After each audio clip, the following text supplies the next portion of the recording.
Everybody was sure that the wind of change would start in Kenya. But what has happened here?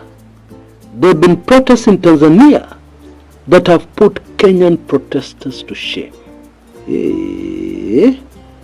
And for those of us who think and believe that there is no wind of change, that the changes happening in Tanzania will lead nowhere, and that Kenya will not be affected, and that history does not matter because exactly the same thing happened in the 1950s, well, you'd better take note of a few super fascinating developments which I fully cover in this video, which prove that actually change is not coming, it is already here, it has already started. I really sympathize with dictators in the region. I'm sure they're looking at what is happening in Tanzania and they're saying, what shall we do? I am sure they're in a panic. You know, people think that these leaders are not human. They're human, very human.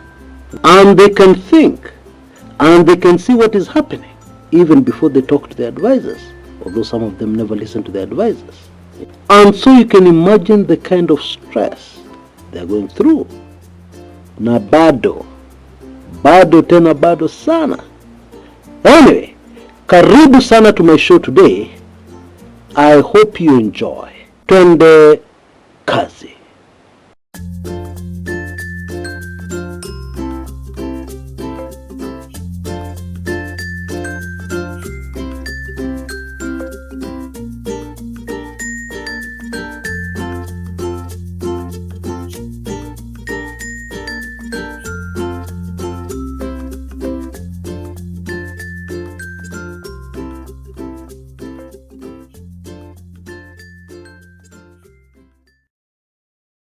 I find it super fascinating that Kenyans were so angry when President Suluhu Hassan was finally sworn in, allegedly at a military barracks. Kenyans were so angry, as if it was their own country. Now actually, right in there is something you should take careful note of. The reason why Kenyans are angry, do you know why? Because of the wind of change we have been talking about, that first of all started in West Africa, swept the French into oblivion, oh yes, and is now in East Africa. That is why there's so much interest in what is happening in nchi jirani. That is why there's so much emotional investment even in nchi ya jirani, a foreign country. That is important to note, because when this wind of change ikimaliza kazi yake, when this wind of change has blown over, East Africa will look like a very different place. I think all the signs are very clear, and they're there for anybody with eyes to see. This is exactly what happened in the 50s. And of course, I'm sure in the 50s people were skeptical. Who can possibly remove the mighty colonial government? Who? That is not possible. It is not possible to remove the mzungu. Ule mtu alitengeneza ndege na ruka kwa anga kama ndege. He cannot be removed. But what happened in the end? The colonial masters were removed, although with the benefit of hindsight, superficially. The influence remained. But this last wind of change, itatoa hata hiyo influence. Mark my words. Let me make sure I'm clear. What I'm saying, the evil political class in Tanzania, poof, gone. The evil political class in Kenya and Uganda, all gone. That is what is going to be swept aside by this wind of change. Now, I know you may not believe me. I know there are not many people who believe in signs and seasons, because the season we have entered, I've always said, And I believe I gave regulars on this channel a very early heads up. The season we have entered is a very deadly season. Okay? So, what happens next in Tanzania? Somebody was asking me. And they seem to believe that now that Madam Suluhu has been sworn in, bila raia, yeah, without the public, the voters who actually voted her in, allegedly. Now that she has been sworn in, it is all over. The protests will end and things will go back to normal. Yeah, that is what they believe. But I have a different opinion. You see, Tanzania has never experienced something like this before in their entire history. And you see, there is a very strong opposition force against a party called CCM. People are tired and sick and fed up of CCM. I know that sounds familiar. Yeah, because in Kenya, there are also some other things we're fed up with. Anyway, they're completely fed up with CCM and fed up with Madam Suluhu. Now, the consequences of that is that Tanzania will become ungovernable. I believe it is important to take note of the fact that Tanzania is not Kenya. Tanzania is a huge country. And it became very clear during the protests that Tanzania has been managed and governed mostly through the goodwill of the people. Okay? Because the police and those in charge are greatly outnumbered. Unlike the situation in Kenya. In Kenya it is very easy to put out a serious problem, even if it has unfolded in a large chunk of the country. Not the same with Tanzania. Tanzania is too big, way too large. And so the first thing that is going to happen, even as Madam Suluhu settles in after being elected, allegedly, the first problem she has is how to govern a country that is now ungovernable. Number two, I am super fascinated, and I believe this is very instructive, about the interest which Western powers are showing towards developments in Tanzania. Even former President of the United States, Barack Obama, made a comment recently about how a country that locks up all the opposition, denies them access to TV, etc., etc., and then they magically get 97% of the vote, and they call themselves a democracy. You know, let me just spell it out. When Western powers get very interested in a country and in developments in that country, usidhani ni huruma. There is something they're looking for. This is the second factor that is going to make it very difficult for Madam President to go forward for long. Okay? That should be clear. And many people don't know this. Tanzania is a very rich country. Mineral rich. Diamonds. Gold in large quantities. Even something called Tanzanite, which is not found anywhere else on the planet. Na hapo kwa gold, those of us who are paying attention to world events know how significant that is. Okay, please allow me to leave it there for now. Okay, there's a very good reason. Reason number three, why it is going to be very difficult for things to move forward. During the protests, CCM flags and buildings and assets were burnt by the people. Now, the way the government is structured in Tanzania is that everything is CCM. Majumba Kumi is CCM. Everything is CCM. Bottom line, what is going to replace CCM in governing the country effectively? Because according to me, CCM is gone. It is gone the way of KANU. Remember KANU? Well, a lot of Kenyans, young Kenyans nowadays, will have no idea.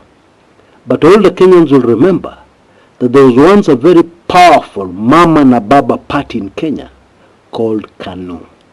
And everything was KANU.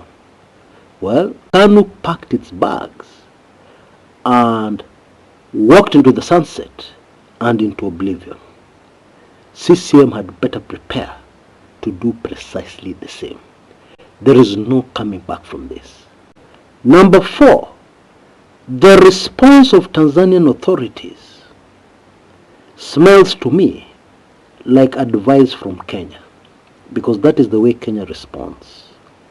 There's actually a report by an international organization that takes care of young soccer players in the country, and they have reported the deaths of those youngsters in very far apart places in Tanzania. In Mbeya, Mbeya is near the border with Zambia and Malawi. In Mwanza, Mwanza is right next to Kisumu, border with Kenya. In Dar es Salaam is much closer to Mombasa than it is to Nairobi. So those are different parts of the country reporting the same thing. What does that mean?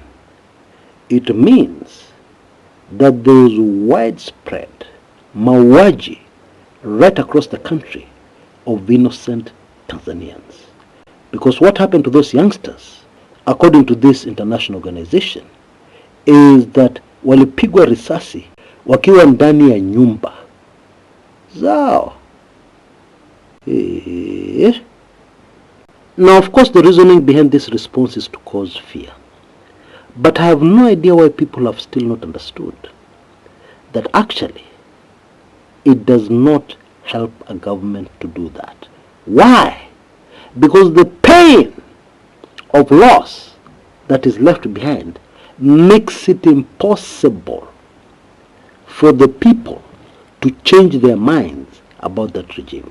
In fact, the grief and the loss will ensure that those people affected are activists until the end of their days. They're activists until this evil regime goes home. That is really what it is. And so I believe that the factors are overwhelming to suggest that it is only a matter of time before we get a change of regime in Inchi Jirani. Now let's move on to the big 1 million Kenya shilling question. How really is this going to affect Kenya and Uganda? Tanzania is a different country, different government. Chris, what are you talking about? How is it going to affect Kenya and Uganda? Tell us. Okay. Now, I have said in a previous video that the biggest mistake President Samia Suluhu's advisors made was to assume that the only influence on the people is from Kenyan activists. That was a huge mistake. And they ignored the elephant in the room, which is the World Wide Web. Human nature is such that we will always get affected by what those close to us do. Most of the times we'll copy them, other times we'll do something similar. That is human nature. Indeed, I found it very fascinating that some of the protesters were carrying portraits of, wait for this one, the departed Raila Amolo Odinga. Obviously, the respect shown to the late Raila, his state funeral, the story of his life, fighting for a better Kenya, definitely inspired Tanzanians a lot. And many who participated in the latest protests were inspired by Raila Amolo Odinga. That is clear. I believe some of us saw those clips. They were carrying portraits of Raila Amolo Odinga. And so, do you honestly believe that the wind of change will bypass Kenya and Uganda and go away. Incidentally, this is precisely what happened in the 50s. And many of us are shocked because we thought the change would start in Kenya. But apparently not. The way things are going, the change will actually start in Tanzania. And I'm talking about real change, draining the swamp, etc., etc. And just like Tanzania got her independence before Kenya, this new independence, it appears, Tanzania will also get before Kenya. And surprise, surprise, going by the same script, it will jump to Uganda before finally finishing off with Kenya. Let us wait and see what happens. But one thing we can be assured of are shocking surprises. Because that is the clear trend here. Surprises. Things are happening very unexpectedly and very quickly. Analysts hardly have time to sit down and analyze what has happened here. Okay? And that is why it's a huge advantage to have the big picture well in advance. We knew very early what kind of season this is. We knew very early that there's a wind of change which started in West Africa and was expected in East Africa. We knew all that very early. And so obviously, we had a huge advantage. But let us wait and see what happens next. Okay? I will of course keep you very much updated on developments in Inchi, and that's a promise. Now very quickly before I go, just a quick reminder about my highly sensitive special report about what they did to Raila Amolo Odinga. I want you to listen to this very brief excerpt from that highly sensitive special report. I will be back shortly. It was executed by introducing two specially designed pills in a normal pill box, where the patient is supposed to take one pill per day. Just two rogue pills were introduced. And we know there are two because one was found and it was assumed the other one was taken because the symptoms and everything that happened, what his dead body was telling experts, this is exactly what he took that ended his life. Now the usual dosage for ephedrine is 12.5 milligrams, 25 milligrams tops every 4 hours. Now, these killer pills were 1,000 milligrams. Now remember, we're talking about assassinations where the start date and the date where it finally happens are very far apart. So in this particular instance, we do not know.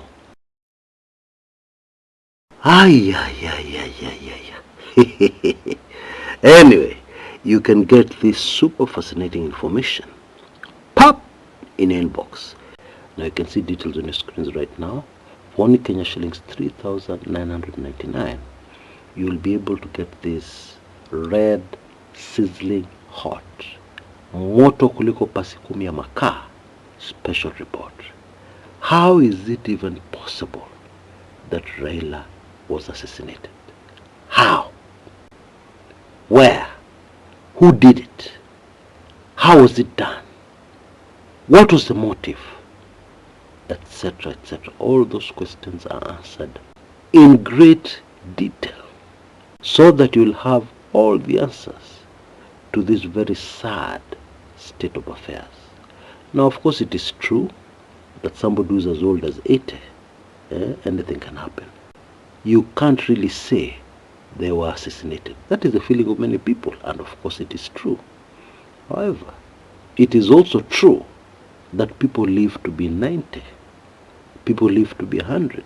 It really depends on the individual and the health facilities available to them. And of course, the number of days allocated to them on this planet by the Most High.